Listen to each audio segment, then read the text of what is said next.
ফিরে আসবার সময় যেখানে আমি যে জায়গায় আমাকে মায়েরা দাঁড় করে মানে পতাকা দেখাচ্ছিল, আমি সেখানে দাঁড়ালাম, চা খেলাম তাদের হাতে। যদি আমি কিন্তু গাড়ি থেকে নামিনি, গাড়ি থেকে চা খেলাম, তাদেরকে বললাম, তারা আমার কথাটা বুঝলো। তারা একটা কথা বলছিল, গাঁজা আর পাত্তার কথা বলেছি, আপনি গাঁজার কথা শুধু কেন বলেছে। বাট আমি সত্যিকার অর্থে তাদের বললাম, বাবু আমি গাঁজা আর পাত্তার মধ্যে ডিফারেন্স জানতাম না, কি ব্যাপারটা বলো। ওরা একটু ব্যাপারটা বললাম, ঠিক আছে এরপর থেকে গাঁজা আর পাত্তার বিষয়ে বলবো। যাক, তারা কনভিন্সড হয়েছে।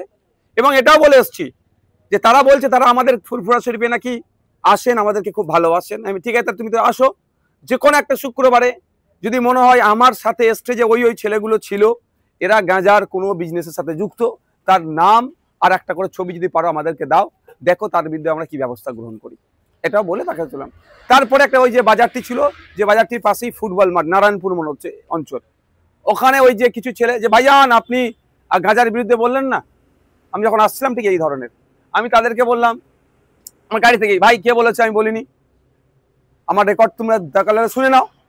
তখন ওরা আরো কিছুজন সাইডে আসলো, আমি বললাম গাড়িটা দাঁড় করো। আমি বাবু, আমি আবার গাড়িটার কাঁচটা খুলে, দরজাটা খুলে গাড়ির ভিতর থেকে আমি একটু বাইরের দিকে বার হলাম। তো বললাম যে আমি কে বলেছে বলিনি, তোমাদের আর কথা শুনে গিয়ে আমি ওখানে বলেছি না ভাইজান আপনার স্টেজে যারা ছিল তারা নাকি গাঁজা ব্যবসায়ী, গাঁজার ডিলার। আমি বললাম বাবু আমি তো জানি না, তো তুমি আমার ডিটেলসটা দাও, তার বিরুদ্ধে কি ব্যবস্থা গ্রহণ করি দেখি, দেখো তোমরা। আর একটা কথা হচ্ছে, আমাকে একটু ইনকোয়ারি করতে দিতে হবে সময়। এই বলার মধ্যে ওই কিছু সবাই চিৎকার চাচ্ছে, সবাই ওই অভিযোগটাই করছে। আমার সাথে কেউ খারাপ আচরণ তখন পর্যন্ত করেনি। যেটা সত্য কথা সেটা আমি বলতে হবে, মানুষকে জানতে হবে যে অ্যাকচুয়াল ফ্যাক্টটা কি। তারা বলছে আমাদের এখানকার শেষ করে দিল। অনেক মাও ছিল, অনেক বাপেরা, অনেক বয়স্ক, অনেক ইয়াং ছেলে, কলেজ পড়ুয়া ছিল, ভাইজান আমাদেরকে শেষ করে দিচ্ছে। আমি বললাম ভাই তুমি বিশ্বাস করে তো আমাকে, আমি সঠিক পথে চলছি বলে অভিযোগটা জানাচ্ছ তো? বললো হ্যাঁ।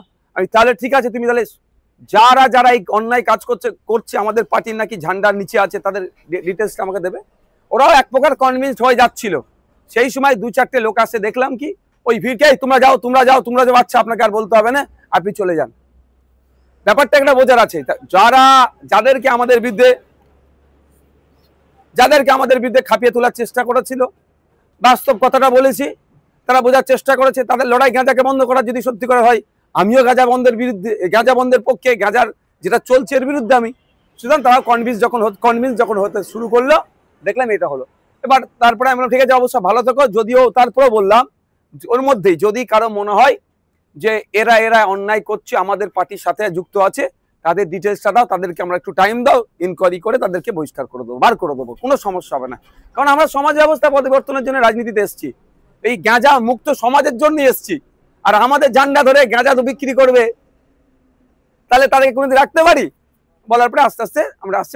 রাস্তা দু সাইডে প্রচুর লোকজন দাঁড়িয়ে আছে, ভালোবাসার মানুষও আছে, তৃণমূলেরও লোক থাকে। কারণ যখন আমি যাচ্ছিলাম, প্রথম যারা আমাকে কালো ঝান্ডা দেখাচ্ছিল, যে ঝান্ডা দেখাচ্ছে সে হাসছে, আমি তাকে বললাম বাবু হাসলে, এরম ভাই বললাম যে হাসলে আর বিপ্লব হয় না, তুই প্রতিবাদও করছে, হাসছে কেন? মুখ বিনা হাসিতে কালো ঝান্ডা দেখাও, সে হেসেই যাচ্ছে। আসবার সময় তার সাথে দেখা হয়েছে, তার হাতে ঝান্ডা ছিল না, তখনও হাসছিল।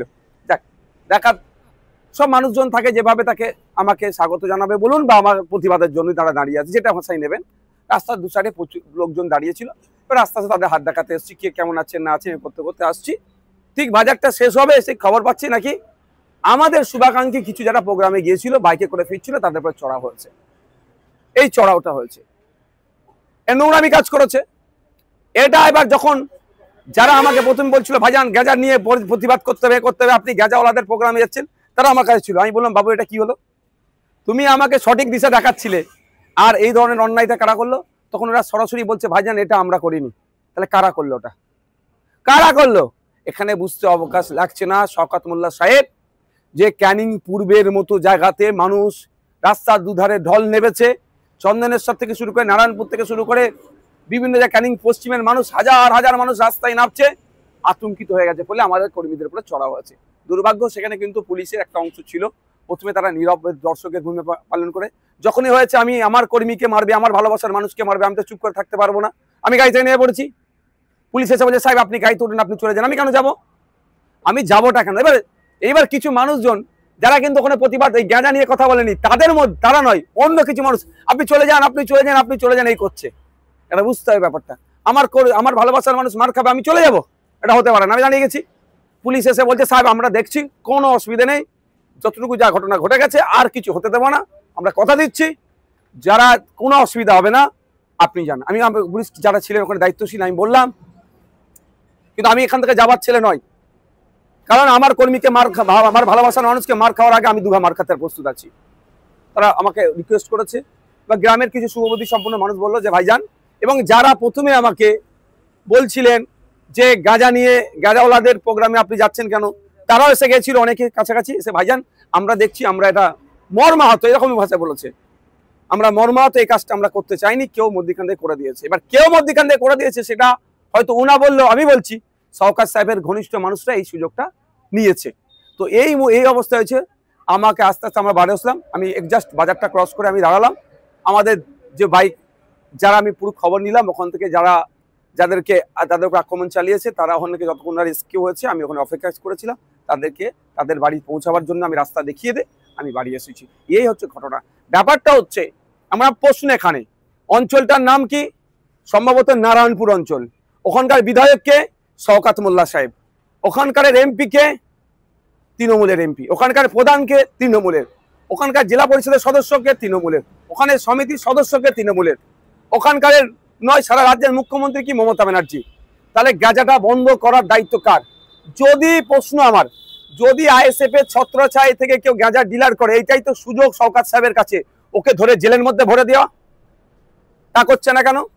মানুষকে এই ধরনের প্রোগ্রাম করাচ্ছে বা এই ধরনের প্রোগ্রাম করছে কেন? প্রশ্ন থেকে যাচ্ছে। যেখানের বিধায়ক শওকত সাহেব, তার এলাকায় গাঁজাতে গ্রাম শেষ হয়ে যাচ্ছে বলছে, অঞ্চল নাকি শেষ হয়ে যাচ্ছে, তাহলে গাঁজাটা ব্যবসাটা বন্ধ করতে পারছে না কেন? ওরা তো সরকারে আছে। এমনিতেই আমাদের কর্মীরা কিছু করে না।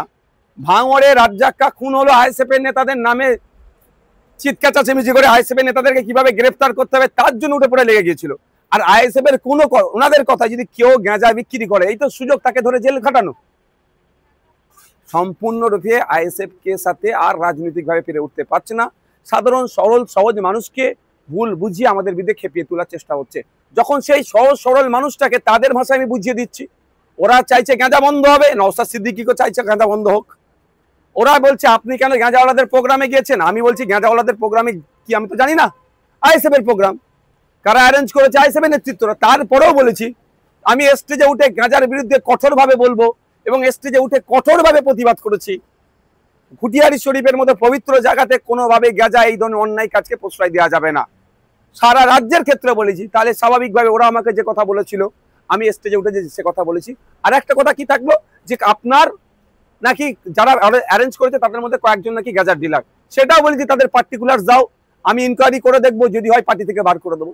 তাহলে সাধারণ মানুষ বলুন বা তৃণমূল যাদেরকে বুঝিয়ে নিয়ে এসেছিল বলুন, তারা আমার কথাতে তারা স্যাটিসফাইড হয়ে গেছে, আমার কথাতে তারা ভরসা পেয়েছে। যখনই ভরসা পাচ্ছে তখন তৃণমূল দেখছে আরে কি করতে গেলাম তার তো উল্টো হয়ে গেল, করতে গেলাম নওশাদ সিদ্দিকীর বিরুদ্ধে খাপিয়ে তুলবো, আবার নওশাদ সিদ্দিকী তাদের হাতে চা খাচ্ছে, নওশাদ সিদ্দিকীকে তারা চা খাওয়াচ্ছে কালো ঝান্ডা ছেড়ে দিয়ে। এই জন্যই তারা হয়তো পিছন দিক থেকে, আমি যখন পার হয়ে যাচ্ছিলাম, আমার কিছু বাইক আরোহী শুভাকাঙ্ক্ষী যারা ছিল তাদের আক্রমণ চালিয়েছে। কাপুরুষরা পিছন দিক থেকে আক্রমণ করে, বীর পুরুষরা কাজ করে না, বীর পুরুষরা সামনে থেকে লড়াই করে। আমি আবারও বলছি, ঘুরিয়ারি শরীফ না, সারা রাজ্যের গাঁজা বন্ধ করতে হবে। কোনোভাবে গাঁজা পশ্চিমবাংলায় চলবে না। আর পশ্চিমবাংলায় গাঁজা আসছে কেন? সব থেকে দায়ী মমতা ব্যানার্জি। মমতা ব্যানার্জি রাজ্যের মুখ্যমন্ত্রী, পুলিশ মন্ত্রী, সে থাকার পরেও কেন এলাকায় গাঁজা ঢুকবে? যদি এরা গাঁজা ডিলার হয় তাহলে গাঁজার, তাহলে ওয়েস্ট বেঙ্গলের জন্য কে দায়িত্ব নিয়েছে গাঁজা সাপ্লাইয়ের? এই প্রশ্নটা আমি সাধারণ মানুষের উদ্দেশ্যে ছেড়ে দিলাম। দেখুন, কালকের ওখানে নওশাদের সভা ছিল না, নওশাদ ছিল নেতা, ড্রাগ ব্যবসায়ীদের নিয়ে সভা করছিল ওখানে। কারণ এই ঘুটিয়ারি মাকালতলা যত ড্রাগ ব্যবসায়ী আছে তাদেরই সভা গতকালকে হয়েছিল। ফলে এটা সম্পূর্ণ নিজেদের মধ্যে ডিভিশন করে তারা নিজেরা, কেউ মঞ্চে বসেছে, কেউ মঞ্চে উঠেছে, কেউ মঞ্চে উঠতে পারেনি, এটাই নিয়ে ওদের নিজেদের লড়াই। তৃণমূল কংগ্রেসের এখন সেই সময় আসেনি যে একটা পাগল ছাগলকে গুরুত্ব দেবে এবং এই সম্পর্কে কথা বলবে। এটা সম্পূর্ণ মিথ্যা। এর সঙ্গে কোনো তৃণমূলের কোনো রিলেশন, কোনো কানেকশন নেই। আইএসএফের অভিযোগ যে প্রধান আছে সালাউদ্দিন, তার নেতৃত্বে হয়েছে। আইএসএফটা তো তৃণমূলের ভূতটা সবসময় জন্য দেখে, ওদের ঘাড়ে তৃণমূলের ছায়া দেখলে ওরা ভয় পায়। যার জন্য যে কোনো নেতাদের সঙ্গে কখনো সালাউদ্দিন, কখনো জামিল উদ্দিন, কখনো খেয়াল উদ্দিন, তাদের বিরুদ্ধে সবসময় কথা বলে, এর কোনো বাস্তবতা আছে বলে মনে করি না। যারা মঞ্চে ছিল তারা কারা? সবচাইতে বড় ড্রাগ ব্যবসায়ী, হেরোইন ব্যবসায়ী এই ঘুটিয়ারি চত্বরে, তারাই কালকের অধিকাংশ বেশিরভাগটা মঞ্চে তারাই বসেছিল এই নওশাদের পাশে। এলাকার মানুষ কালো পতাকা দেখিয়েছে এবং গোবাক স্লোগান দিয়েছে নওশাদকে। সেটা যারা দেখিয়েছে তাদেরকে জিজ্ঞাসা করলে ভালো হবে। মানে ওটা আমাকে না দেখিয়ে আমি জিজ্ঞাসা না করে তাদের জিজ্ঞাসা করলে অনেক ভালো হবে। যেভাবে ধর্মীয় উস্কানি দিচ্ছে, যেভাবে মিথ্যা কথা বলছে, মানুষ তো রাস্তায় নামবে, এটা কিছু করার নেই। এটা আমার নেই, হাতে নেই, আর আপনাদের হাতে নেই। এটা মানুষ রাস্তায় নামলে তো কিছু করার নেই। আজকের কালো পতাকা দেখাচ্ছে কেন? আমাদের যখন কালো পতাকা দেখায়, আমাদের যখন চোর চোর স্লোগান দেয়, তখন খুব আনন্দ লাগে। এখন একটু বুঝুক না। এখন যেখানেই যাবে সেখানেই এই হিরোইন ব্যবসায়ীদের নিয়ে যেখানে মিটিং করবে সেখানেই কালো পতাকা দেখাবে, সেখানে গোব্যাক স্লোগান উঠবে।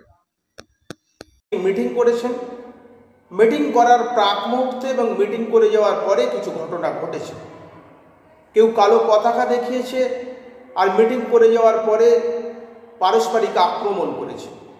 On behalf of BJP party এবং একজন রাজনৈতিক সচেতন ব্যক্তি হিসাবে বলতে চাই, এই ঘটনাগুলো ঘটা ঠিক নয়। রাজনৈতিক শিষ্টাচার লঙ্ঘন করবেন না, পারস্পরিক আক্রমণ করবেন না, প্রাণঘাতী হামলা ঘটাবেন না। ভাঙড়ের উত্তপ্ত পরিস্থিতি, আবহাওয়া এখানে সৃষ্টি করবেন না। নওশাদ ভাই তিনি তার বাড়িতে চলে গেছেন, তিনি কিন্তু রক্তাক্ত হয়নি এবং এই রাজনৈতিক আঁচ তার গায়েও লাগে। আপনারা কেন করছেন?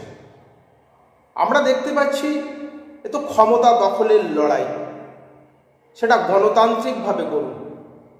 এখানে অন্য দলের, মূলত আমাদের দলের রাজনৈতিক কর্মীরাও ভয়ে জোড়োসড়ো হয়ে রয়েছে। ভোটের সময় ভোট দিতে পারে না, এদের কোনো গণতান্ত্রিক অধিকার নেই। আমরা আমাদের পার্টির পক্ষ থেকে কথা দিচ্ছি, আমরা ক্ষমতায় আসার পর সব দলের সমানভাবে রাজনৈতিক কর্মসূচি পালনের অধিকার থাকবে এবং সব ধর্মের মানুষেরা, সমস্ত শ্রেণীর মানুষেরা শান্তিপূর্ণ সহাবস্থান করতে পারবে। একজন সচেতন ব্যক্তি হিসাবে আরও একবার জানাচ্ছি, এইভাবে ক্ষমতার নামে পরিস্থিতি উত্তপ্ত করবেন না। আমাদের ভিডিও ভালো লাগলে লাইক এবং শেয়ার করুন। কমেন্ট সেকশনে গিয়ে জানান আপনাদের মতামত।